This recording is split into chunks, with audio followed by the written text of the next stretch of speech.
It's any parent's worst nightmare. For 3-year-old Tyler Monroe, what began as a routine doctor's visit quickly became a fight to save his life. I keep wishing that this were all just some bad dream and that our baby will get better so that we can bring him home. Maria and George Monroe, Tyler's parents, have been staying at Mott's Children's Hospital since they brought Tyler to the emergency room 4 days ago, after Maria took a very sick Tyler to their family doctor. Tyler had been sick for a couple of days with a fever. We really just thought it was the flu or something. And then that morning he woke up and his fever was really high and he had a rash all over his arms and his stomach. So I called the doctor and we got him there within a couple of hours. Maria thought that Tyler was getting chickenpox, which is not uncommon for children his age.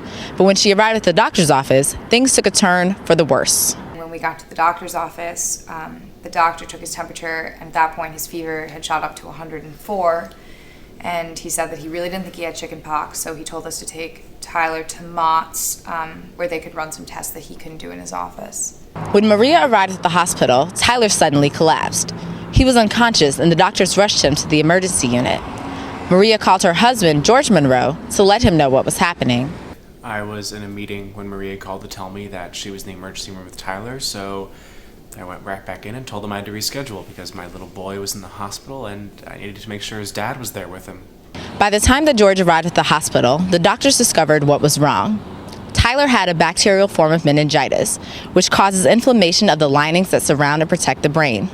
Dr. Edward Hughes, an infectious disease expert at the University of Michigan, tells us more. So with meningitis, the protective membrane that protects the brain starts to swell. And when the swelling occurs, it puts pressure on the brain that can cause permanent brain damage. And if this is not treated in time, it can be fatal. In Tyler's case, the swelling happened primarily around the optic nerve, which goes from the brain to the eyes and makes it possible for you to see. When there's damage to the optic nerve, it's pretty clear. The patient will lose their eyesight and be blind for the rest of their lives. The doctors put Tyler under general anesthesia to slow down the damage and administered a large dose of antibiotics. They told the Monroes that they would need to keep Tyler under anesthesia for several days and monitor his condition closely for any signs of things getting worse. And although the antibiotics saved Tyler's life, the doctors found that the infection had already done serious damage to his vision. We've seen a few patients here who have come to us in Tyler's condition, and almost every patient is woken up blind.